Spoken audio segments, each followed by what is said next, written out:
अलवर जिले के शाहजहांपुर का शमशान घाट अपने आप में अनूठा कहा जाता है। किसी दिवंगत के अंतिम संस्कार और अंत्येष्टि में शामिल लोगों के लिए यहाँ पर जो इंतजामात किए गए हैं वे वाकई तारीफ काबिल हैं और इसको संजोया है यहाँ के वैश्य समाज ने। शायद उनका मकसद कर्म करना है, फल की चिंता उनको कतई नहीं। तो जानते हैं क्या खास है इस मुक्ति धाम में जो दूसरे शमशान घाट से खुद को खास बनाता है। ये रिपोर्ट देखिए।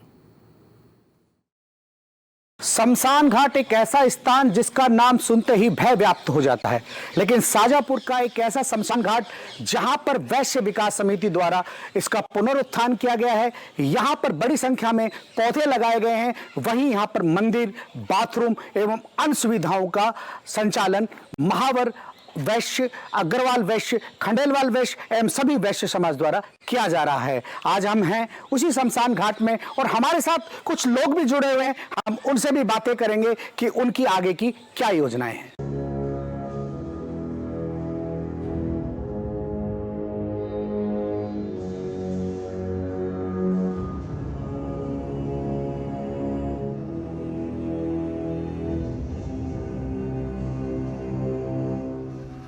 मोक्ष धाम एक स्थान नहीं बल्कि आत्मा की ऐसी अवस्था है जहां वो जन्म मरण के चक्र से मुक्त होकर शाश्वत आनंद और शांति प्राप्त करता है।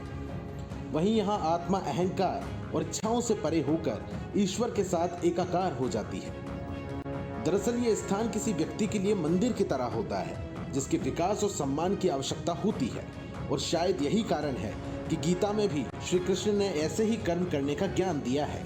उनके अनुसार कर्म करने का मतलब स्वार्थ, संकीर्ण लाभ के लिए काम नहीं करना है, बल्कि जो भी करें वो सभी काम निष्काम भाव से किए जाएं। ऐसे में गीता के ज्ञान की भावना और सामाजिक सरोकार को ध्यान में रखकर यहाँ के मोक्ष धाम में जो तमाम व्यवस्थाएं की गई हैं, उसे देखकर हर कोई उनकी तारीफ करता है और इसका जिम्मा उठाया है यहाँ के वैश्य समाज ने। शहर के रायसर तालाब स्थित प्राचीन शमशान घाट का जीर्णोद्वार शाहजहांपुर वैश्य समाज की ओर से किया जा रहा है। वर्तमान में इस शमशान घाट में हर तरह की सुविधाएं हाई टेक हैं। शायद यही कारण है कि यहाँ सुबह की सैर करने के लिए लोग आते हैं। मोक्ष धाम में अंतिम संस्कार के लिए आने वाली महिला और पुरुष के लिए स्नान घर हो या फिर पक्षियों के लिए विशाल चबूतरा, मंदिर और मन को सुकून देते फव्वारे भी यहाँ खास हैं। अंतिम संस्कार में आने वालों के बैठने के लिए कुर्सी और शेड बनाना भी वैश्य समाज के रोड मैप में शामिल रहा। मोक्ष धाम को पार्क और घाट सहित 2 भागों में बांटा गया है। मुक्ति धाम में बड़ी तादाद में फल और फूलों के पौधे लगाए गए और इनकी हर दिन देखभाल की जाती है। इस खास मुक्ति धाम को लेकर कैसे सब कुछ बनाया जा रहा है, इसके लिए हमने बात की वैश्य समाज के पदाधिकारियों से। ऐसा है, हम नारेड़ा तालाब पे जाते थे, वहाँ अन्य जैसे मीणा समाज का एक मोक्ष धाम बना हुआ है और वहाँ वो लोग दिन रात अपनी मेहनत करते थे। हम भी लोग वहाँ घूमने के लिए चले जाते थे, तो वहाँ से हमें प्रेरणा मिली क्यों न हम भी इनका जैसा बनाएं। हमारी पहली योजना के अंदर यहाँ पितरों के लिए जहाँ अपन तर्पण करते हैं वहाँ 14x25 का एक प्लेटफॉर्म बनाना था, जो अभी निर्माणाधीन है, जिस पे अभी ग्रेनाइट लग चुका है।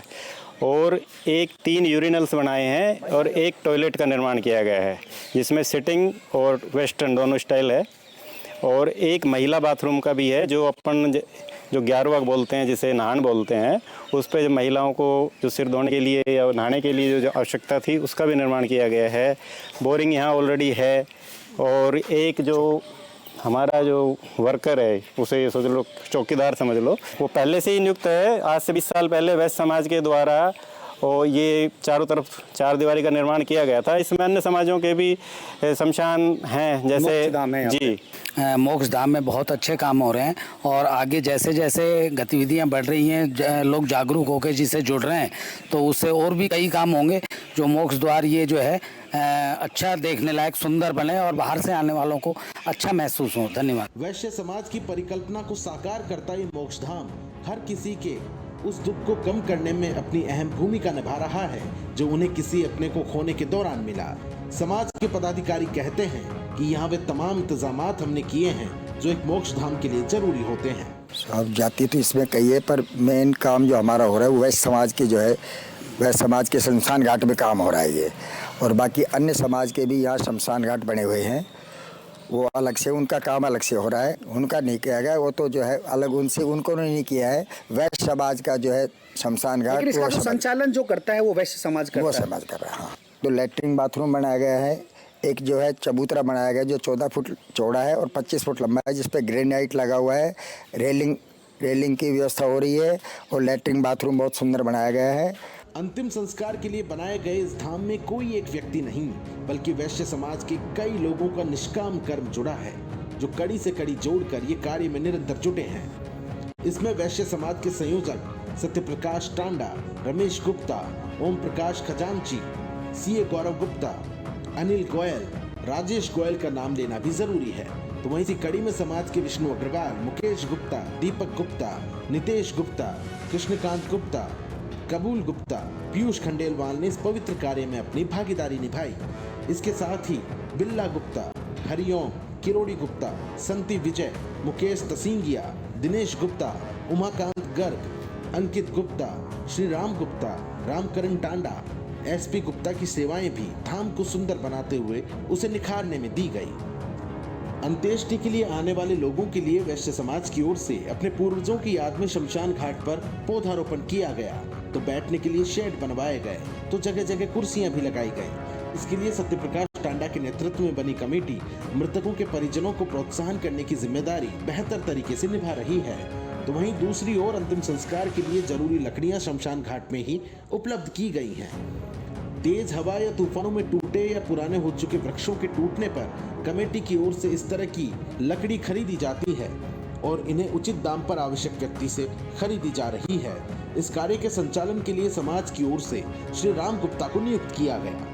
इतना ही नहीं, लावारिस शवों के अंतिम संस्कार के लिए संस्था पुलिस को निःशुल्क लकड़ी और दूसरे सामान उपलब्ध करवाती है। इस संस्था ने अब तक कई लावारिस शवों का अंतिम संस्कार कराया है। उनका प्रयास हर पल रहता है जो दुखी यहाँ आए उसे किसी तरह की कोई दिक्कत नहीं हो और अपने दिवंगत की अंत्येष्टि की तमाम विधियां यहाँ अच्छे से कर सकें। संत कबीर दास ने एक दोहे में कहा है, आए हैं सो जाएंगे राजा रंग फकीर, एक सिंहासन चढ़ी चले एक बंधे जंजीर। और इसमें छुपे मूल अर्थ की बात करें तो संसार में जो व्यक्ति आता है वो एक दिन यहाँ से चला जाता है। यहाँ कोई भी सदा के लिए नहीं रहता। सही मायने में ये पंक्तियां मृत्यु की सार्वभौमिकता को बताती हैं, जहाँ राजा, गरीब, फकीर सभी के लिए मृत्यु का सत्य समान होता है। और शायद इस मोक्ष धाम की स्थापना और तमाम इंतजामात को लेकर जो परिकल्पना की गई है वह भी कबीर दास के दोहे के अर्थ को ध्यान में रखकर ही की गई होगी। यही ये चंद पंक्तियां हमें जीवन में अहंकार नहीं करने की प्रेरणा देती है, क्योंकि धन दौलत यहीं रह जाएगा। खाली हाथ आए हैं और खाली हाथ ही जाएंगे, और साथ जाएंगे केवल हमारे वे कर्म जो समाज के हित में किए गए हैं। दूसरे के दुख दर्द को जानकर उसे सुख देने के कार्य किए गए हैं, वे ही दुनिया वाले याद रखेंगे। ऐसे में वैश्य समाज का ये सामाजिक सरोकार निश्चित ही हर किसी के लिए प्रेरणा स्रोत बना हुआ है। धीरेन्द्र गुप्ता, समाचार प्लस।